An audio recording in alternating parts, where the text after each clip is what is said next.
Hello online people, this is me Akaidul Islam Akond and welcome to Translate English Academy. This is my another new lesson. This lesson will be very helpful who actually wants to learn English, who actually wants to be a good speaker. So for this reason, every day I'm just trying to make that type of video, that type of lesson. This lesson and it's very important. So without making a delay, I want to start in today's lesson. So let's start. So here, as you can see, here is a sheet you are just watching, and for this slide I am just showing you that here is a first person, second person and third person. আমি আসলে এভাবে না বলে আপনাদেরকে বলতে চাচ্ছি সাবজেক্টের যে চেঞ্জগুলো হয়, অনেক সময় আপনি বলেন আমি এবং তুমি, তারপরে সে, এই যে আমি তুমি সে, এই সাবজেক্টগুলোর যে বাংলা বাক্যে যেভাবে আপনি চেঞ্জ করেন ইংরেজিতে আপনি জানেন। এটা আপনাকে অবশ্যই জানতে হবে যে আই অর্থ আমি, ইউ অর্থ তুমি আর হি অর্থ সে, যেটা বাংলা বাক্যে আপনি জানেন। তো আজকে খুবই ইন্টারেস্টিংলি আমরা একটু দেখব যে কি এই সাবজেক্ট চেঞ্জের সাথে কিভাবে আপনার এই ভার্বের চেঞ্জগুলো হয়, কিভাবে আপনি স্ট্রাকচারের কিভাবে চেঞ্জগুলো হয় সেগুলো আজকের ক্লাসে শিখব। তাহলে আপনারা একটু খেয়াল করেন, আই এম আরিফ, এই আমরা প্রিভিয়াস যে স্ট্রাকচারগুলো শিখেছিলাম, I am Arif, I M a student, তাহলে আই এর সাথে আমরা কি ইউজ করলাম, এম ইউজ করলাম, তাই তো। যেমন I M a student, I M a student, I am Arif, I M a student, I go to school, I go two. কি চেঞ্জগুলো আসছে, আই গো টু যদি স্কুল বলি, এখানে আমরা পরবর্তীতে দেখব যে আয়ের পরে যে এই যে এটা আপনাদের একটু মাথায় রাখতে হবে, আয়ের পরে হচ্ছে ভার্ব, ভার্বের কোনো চেঞ্জ আসলো কিনা।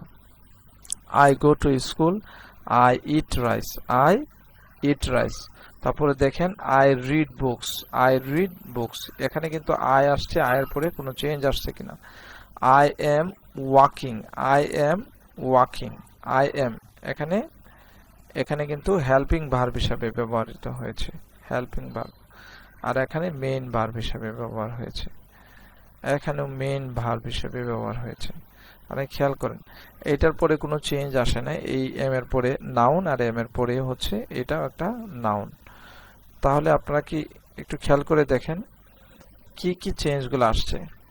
I am going to school, I am মানে I plus verb plus ING, I am verb plus ING.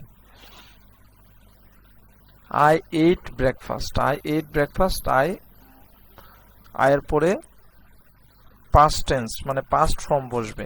যেমন আমি খেয়েছিলাম, তাহলে আমি খাই এবং খেয়েছিলাম, তার মানে আপনি বাংলায় যেভাবে চেঞ্জ করছেন সেভাবে ইংরেজিতে চেঞ্জগুলো আসে। তাহলে আই ফিনিশড মাই হোমওয়ার্ক, আমি আমার বাড়ির কাজ শেষ করেছিলাম। ফিনিশড এটা কি, এটাও ভার্বের 2 number form. I have a book, এই হ্যাভটা মেইন ভার্ব হিসেবে ব্যবহৃত হয়, আই হ্যাভ এ বুক, আমার একটি বই আছে। এখানে আমরা আই সাবজেক্টের পরে কি চেঞ্জগুলো হবে সেটা আমরা একটু কম্পেয়ার করব। And I have a pencil, I have a pencil. তারপরে দেখেন আই ওয়ান্ট কি, I want a toy, I want a toy, আমি কি, আমি একটি টয় চাই। তারপরে I want to buy a toy, I want to buy মানে হচ্ছে ইচ্ছা পোষণ করা, তাই তো, আমি একটি খেলনা কিনতে চাই।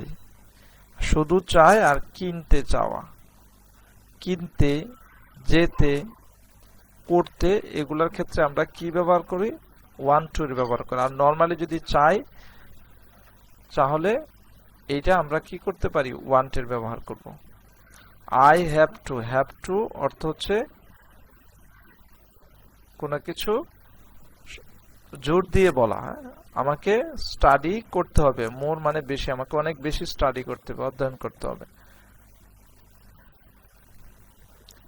আই শুড, শুড মানে হচ্ছে উচিত, শুড অর্থ কি উচিত, আই শুড গো হোম, আমার বাড়ি যাওয়া উচিত। আই ক্যান মানে হচ্ছে পারা, আই ক্যান আমি গান গাইতে পারি, আই ক্যান প্লে আমি কি করতে পারি খেলতে পারি। আপনারা একটু খেয়াল করে দেখেন, আমি এগুলা আপনাদেরকে এইভাবে শীটটি তৈরি করছি কারণ হচ্ছে আপনারা সহজে যেন বুঝতে পারেন।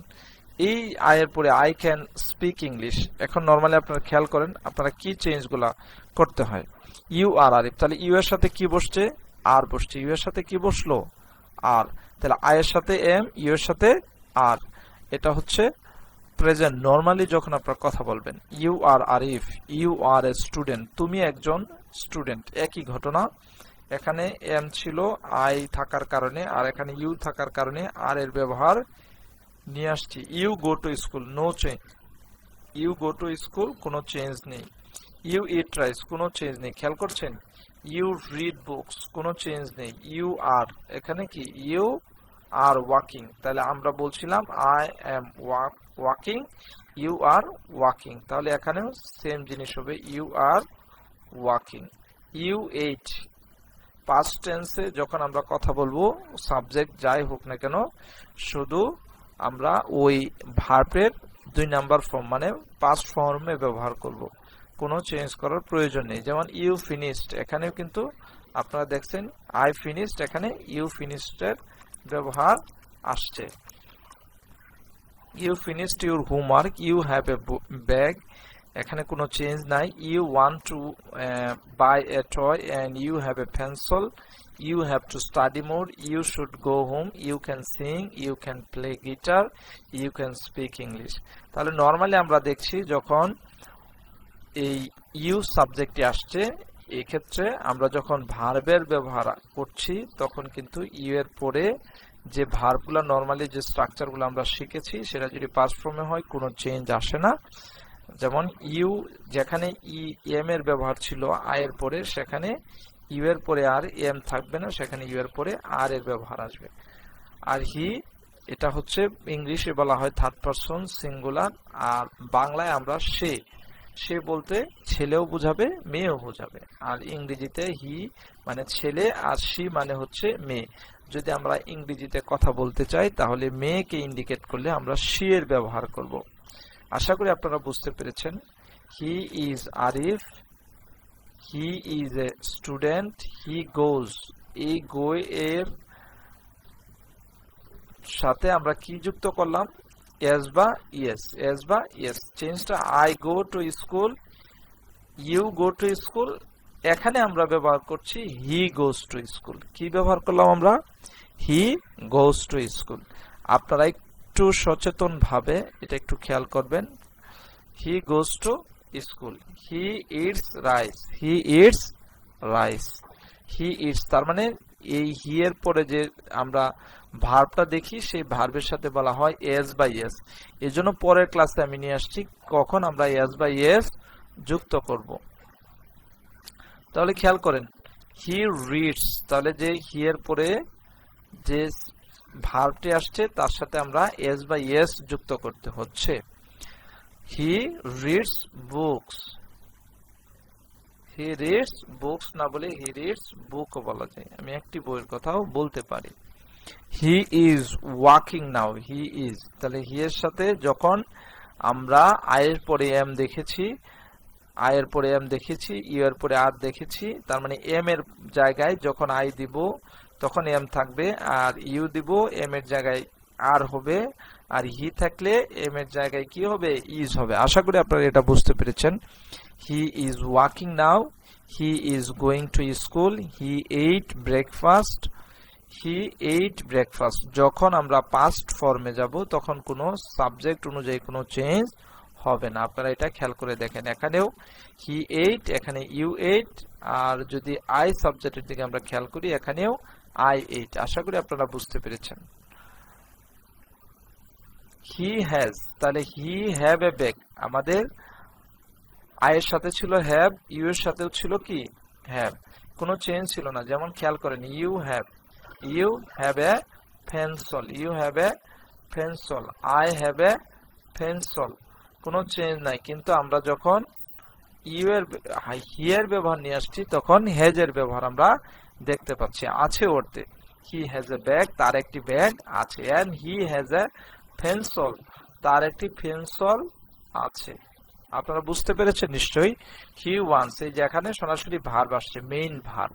তো মেইন ভার্ব মানে মূল ভার্বটা যদি থাকে তাহলে আমরা ইয়েস বা ইয়েস যুক্ত করব যদি সে থাকে অথবা কোনো নেম থাকে।